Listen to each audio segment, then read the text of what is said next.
Hello and welcome to the Be Glad movement. My name's Pollyanna and I'm on a mission to bring you as many stories as possible of good coming out of bad and reasons to be glad. And the, it's the evening. I was struggling whether to say today, tonight, this evening. This evening, I'm joined by Michele. Say hello, Michele. Hi, Hello. Thank you so much for joining us. thanks for having me. Oh, my pleasure. I'm going to hand over to you and let you get stuck into telling your story. Okay, so I'm Michele Marie Liddle. I'm from Norfolk in the UK. I am a military wife. I'm a full-time mum to my stepson, who is 14 in January. He has lived with us for, I think it's about 4 years now, which is kind of where my story begins. I'm about to be an author. Well, I am an author in a book that's about to come out, Mumpreneurs on Fire 4, which is my story about how I dealt with basically not being able to be a mum to then becoming a mum overnight. Wow. Literally overnight to a 9-year-old boy who was a little bit angry when he came to live with us. And that then spiraled into me going into I've had mental health issues since I was about 12, and then I've kind of gone, up and down all through different scenarios that happened during life. And then when he came, it was a lot for me to deal with. So I then got into sort of depression and anxiety quite badly. He has similar issues, so we were both battling together, and it was very turbulent. It's the word I'd use. And then it was a big adjustment to like family life, my life. I had to stop working to concentrate on him, had to concentrate on myself. And then unfortunately, my grandfather died, who was like a really bigger and an important person in my life. So that just made things like 10 times worse. Of course. And then I kind of I went to the doctors. It was like one day I went to the doctors and I said to the doctor, I've had enough. I need help. Like something needs to happen. I need some help. And he just sat there and he went, I can give you a pill to numb you so you can get through the funeral. And that's all I can do. And I was like, I don't want a tablet. Like, just get away. I just lost it and like walked out the office. Yeah, that doesn't sound particularly helpful. I can give you that to help you get through the funeral, and that's it. Yeah. Wow. And to me, that's not really an answer. Like to help anyone, people don't need tablets to like. It doesn't solve the problem. I get that tablets do solve some problems, but for things like that, to me, that wasn't the solution. Right. So I just kind of cried all the way home, cried all that evening. I'd already spent about 2 years crying anyway. And I just sat there and I just went, enough is enough. And I delved straight into personal development books. Les Brown literally saved my life when I listened to him. It was just a moment where I was like, put one of his YouTube videos on, and he said something like, it was a talk that he did, and he said something about how many people's novels and films and music and all the rest of it die in the graveyard because people don't get to do what they want to do in life because they're scared. And I was like, oh my God, like that moment, I just went, right. And I literally stopped watching it, went on YouTube, went on Google, and I found a life coaching course. So I did my life coaching diploma. And my aim was like, I need to help people. I know I'm good at helping people, and this will help me get over my issues as well. So it helped with that, and it helps me now. I like help other people with it. Awesome. So it's kind of like a moment where it was all like, ooh, to start with, and then like the more work I did on myself, the more I was like, okay, I love this. This really helps me. It can help so many other people in similar situations to me. And it just developed really. And then I did my diploma and then started coaching people. Unfortunately, I then had to homeschool him because he was having troubles at school. So I had to stop doing my coaching to concentrate on him for, I think he was homeschooled for about 6 months, Right. which was a very hard period because he doesn't particularly listen to me. So it was awkward. But we basically went through the homeschooling thing. He's back in school now.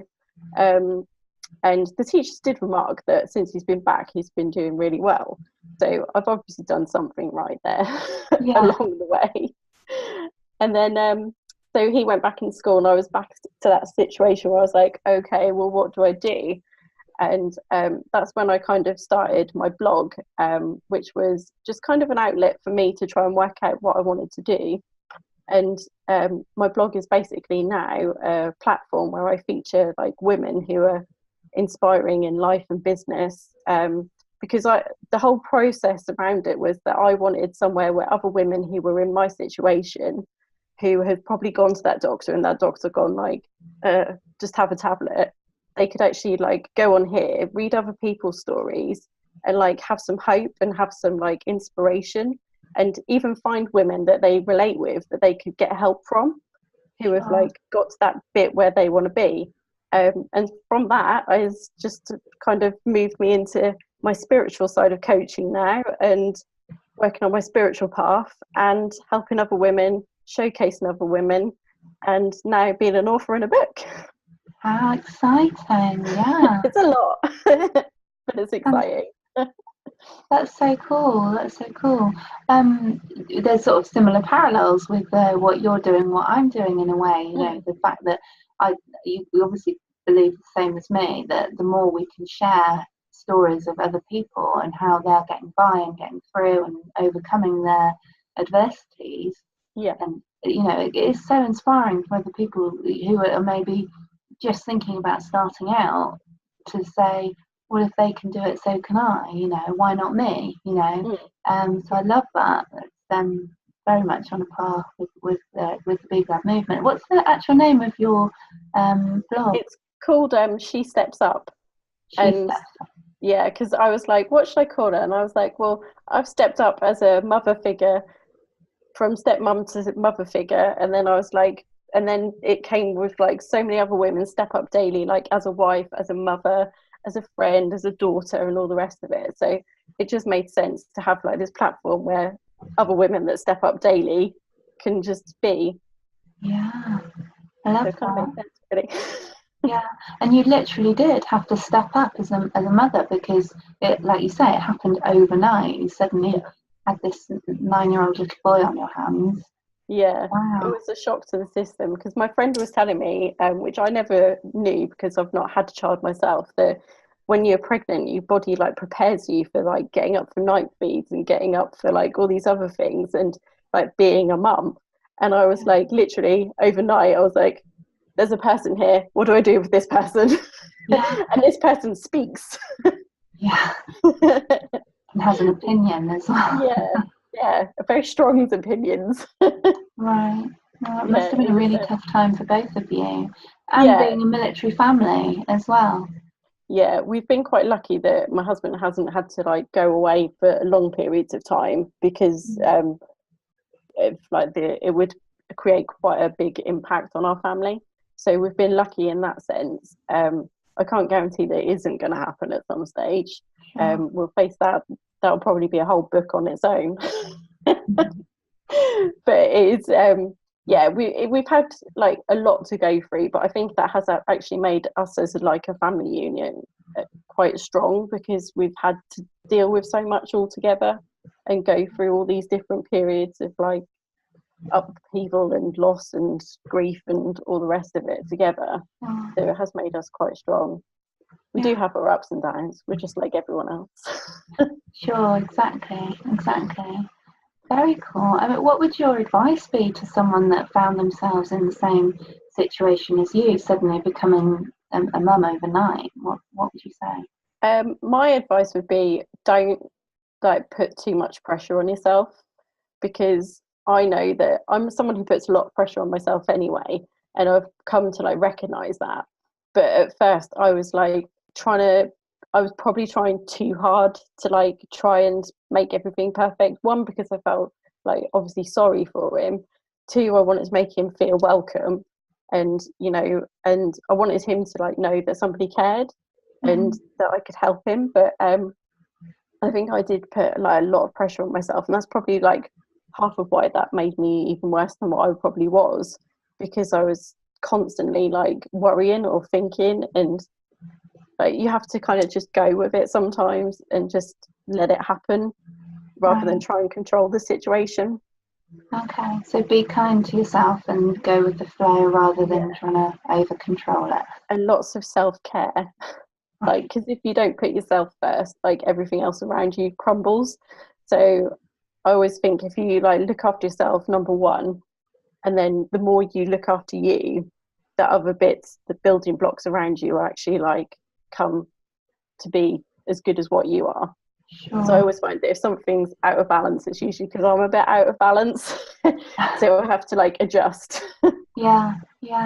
You've just made me think about another lady that I interviewed who said that she saw her depression as a gift now because it told her that something needed to change. So. Yeah, because I wouldn't have like accepted who I am now and be on the path that I am if I hadn't have gone into those self-help books and hadn't listened to all those videos, hadn't started meditating and hadn't started all of this, self-care and looking after myself. None of this would have happened. This book wouldn't have happened. My business now wouldn't have happened. The people I've met wouldn't have happened. The blog wouldn't have happened. And it is all because of that that one part of my life that was like a massive impact, but has actually like made me who I am now, and all these like amazing things that are happening. So at the time I was probably a bit like, oh, but now I'm like, it happened for a reason. Everything happens for a reason. Right, very cool. And when you made that decision to go down the self-help sort of route, personal development route, was just did you just Google it, or had you got a friend, or what? How did you? I had been in. I'd done a few because I had to give up my beauty business working from home when he moved in, because we needed the room for him to obviously sleep in and stuff. So I gave that up, and I was trying to find a way to like earn some money while I was obviously caring for him. And I went into network marketing, and they're very big on like personal development and self-development. And I kind of preferred that aspect of it than I did like the whole buy my product aspect and the whole sales product. So I've definitely been a bit more self-help based. So that's why I just went and got like every book I could find, every audio book I could find, any YouTube video I could find, just absorbed all of it really, to like make myself better, and it has helped, and now I help other people do the same. That's so cool. I love that. I love there's quite a few people that I've spoken to now that have said about how they've gone on this personal journey, and because they found it so fulfilling that they just want everyone else to feel as good as they felt when they sort of overcame their hurdles and that kind of thing, which I just love that sort of ripple effect of everyone wanting to help each other and help more and more people and enlighten them to this. Because I think historically people would say, oh, a self-help book, and it was a bit like, oh, there must be something wrong with you. But actually the stuff that you can learn from a good self-help book, personal development book, coaching. I love coaching. Obviously I do coaching myself as well. This speaking things out with people and getting it straight in your head is more people need to understand that it's actually, quite often obviously you go through a tough time, and it helps you when you're going through a tough time, but actually you don't need to be in a dark place. Coaching can help you anyway. It just helps you figure things out. So I'm a big fan, obviously, but I love that you're putting that out there into the world and spreading that all that good stuff. Yeah, I even think it helps like when when you're like in a supermarket and someone rams the trolley in the back of your ankles.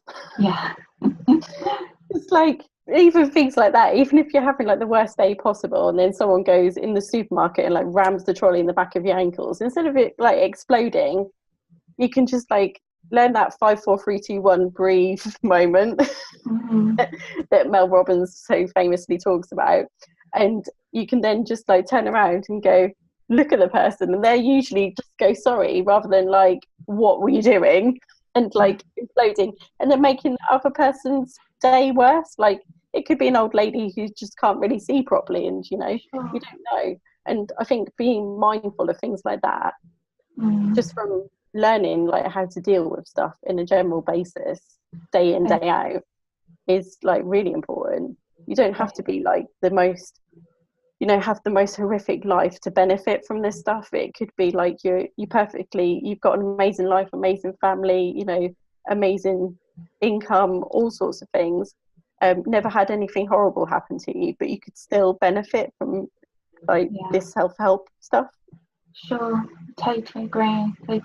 Like you say, doesn't matter where you are in life. My granny used to say, everybody has their cross to bear, dear, as in everybody, what I think is a good life, someone else might think is a rubbish life, kind of thing. We've all got different perspectives, haven't we? So I totally agree with you on that point, that everyone can benefit from the just sort of taking a step back, thinking it through, a bit like CBT, isn't it? That, why do I feel like this? Oh, it's because of that. How can I sort of go back and, rechannel my energy more effectively? Yeah. It's even helped me with like my stepson, like when he's about to implode, I always say to him, like, just breathe. And then I taught him the 5 4 3 2 1 thing, because he has like a very quick reaction time. Like he will just go from 0 to 100. And I said to him, just give yourself a moment, just 5 4 3 2 1 it, and then say what you want to say. So that gives him time to think. And he was like, that's actually really good advice. I was like, he listened. Well done. So it has helped in all areas. Excellent. Oh, well done. That's really cool. Really cool. Well, thank you so much for joining us this evening and telling us your story. I really appreciate it. Thanks for having me. It's been really good. Thank you. If you like this video, please do hit the like and subscribe button, and you'll get notifications when new videos are uploaded. You can follow us on Instagram, Twitter and Facebook. If you search @Be Glad Movement, you should be able to find us. And please do get in touch if you've got a story that you'd like to share. It doesn't matter if it's a story that's very similar to somebody else's story, because I really do believe your story and your voice has the ability to reach someone and touch someone in their time of need. So please do get in touch. I'd love to hear from you, and I look forward to seeing you in another episode. Many thanks.